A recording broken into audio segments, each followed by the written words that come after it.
All right. So we've kind of defined, and that was like the very quick part of the first section is we're defining ministers and clergy. We're going through and saying, okay, we get it that there's income and it's normally supposed to be treated as a W-2. But here when I kind of alluded to that sometimes the W-2s aren't being reported correctly, then we have to look and see, okay, what should that look like? How should that be reported? So let's talk about correct W-2 reporting. Well, they are reported. The income is reported on the W-2, but here's where it is definitely different for those that are defined as the minister or clergy is they have to pay their own self-employment tax. Unless they happen to, and we'll talk about the exemption last, but unless they're exempt, they must pay their own self-employment tax. And I think some of where this idea came from is if the church is relying on donations and paying their pastor and minister out of donations, that they didn't deem it was proper for the church to kick in for Social Security and Medicare. So the pastor is responsible for all of their own self-employment tax. So it will make the W-2 look a little different than most of our W-2s out there. The minister's salary, of course, is going to be in box 1. That's where our income is reported for any W-2 we're kind of used to looking at. But there's going to be no entry in boxes 3, 4, 5, or 6. And don't worry, I'm going to show you an image of a W-2 so you can kind of see what those look like here in just a moment. But they're required to pay the whole self-employment tax. So basically those lines refer to how much income for Social Security, how much Social Security withheld, how much income for Medicare, how much Medicare withheld. That shouldn't exist because the minister is paying their whole entire portion of self-employment tax. So it is going to look a little different, and they're not supposed to withhold or pay the FICA at all from the church level.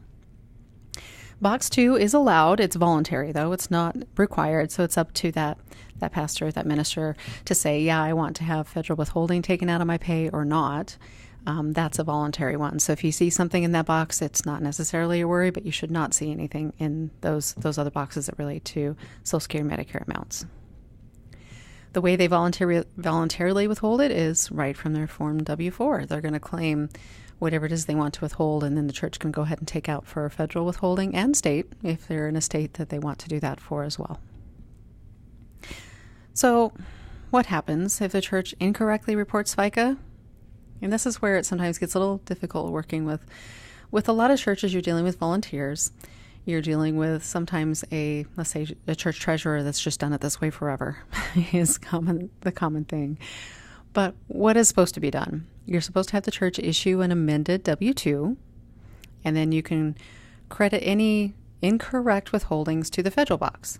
So incorrect withholdings, we're talking about Social Security and Medicare taken out that shouldn't have been. You go ahead and credit that to federal. And then you're also supposed to increase the W-2 box 1 by the same amount. So if they took out Social Security and Medicare they weren't supposed to, they add that to the box 1 income, wages, and they credit that to the federal box. It's unfortunately sometimes difficult to get them on board, and usually it's just the pushback, well, we've always done it this way, and the IRS has never said anything. It is common when you're dealing with a lot of volunteers.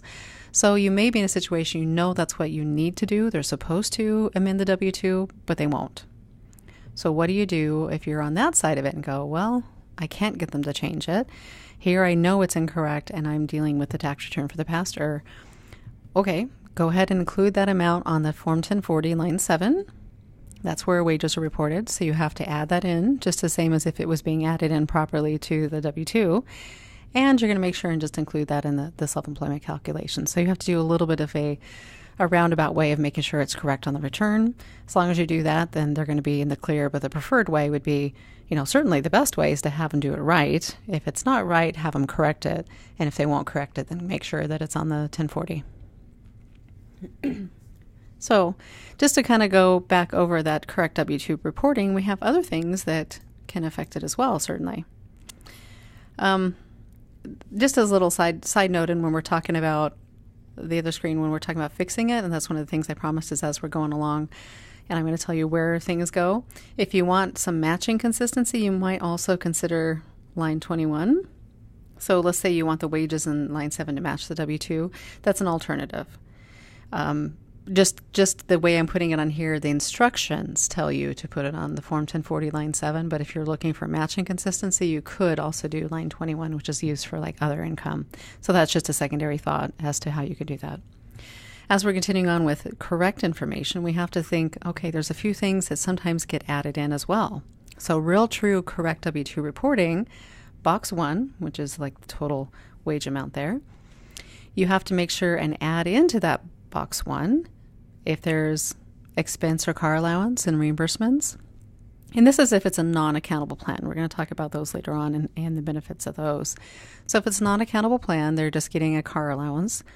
That's got to be added into that box 1 taxable amount as well. And then you also add in health insurance premium payments if they're not qualified. So those are some add-ons into your box 1. What should not be included in box 1? What should not be added into that? If there are qualified 403B plan retirement deductions, that should not be in there. If those health insurance benefits are qualified, that should not be included in your box 1. And if you have an accountable plan set up for those expense reimbursements, so there's a definite difference between the two, obviously. If it's not accountable, it gets added into your box 1 taxable income. If it's accountable, you don't have to, as well as other qualified fringe benefits. Now, here's the one we're going to spend a little time later on, housing allowances. Housing allowance should not be included in box 1. This is another error I will commonly see, unfortunately. This is taxable for self-employment purposes, but it's not supposed to be added into or included in the box 1. So that's treated a little bit differently.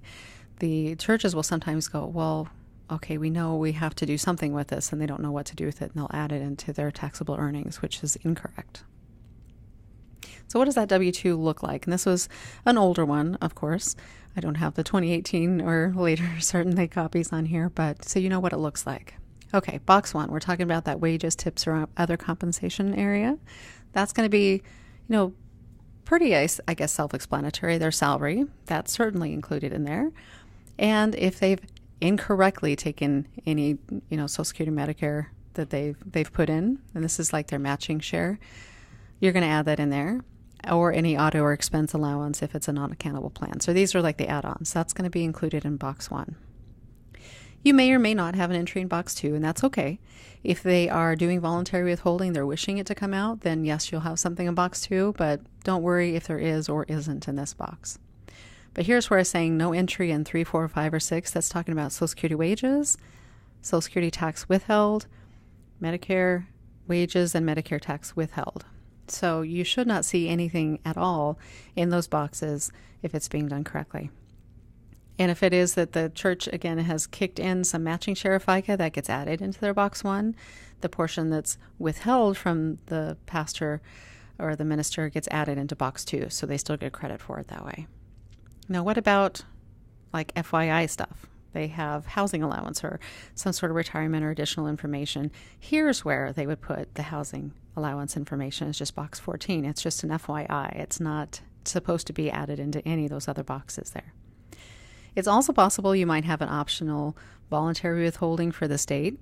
So in your state area, in box 16 or 17, you may have some entries. Again, this isn't to worry about. Normally your box 16 should match your box 1 in most every state occasion. But don't worry if you have something in 17, that's just that they chose to have some voluntary withholding for their state as well. So that's a lot. I know we were talking about W-2s and correct W-2 reporting and recording of that. So I know this part of it may seem like it's going pretty quick, but we're going to spend a lot of time on the expense section coming up.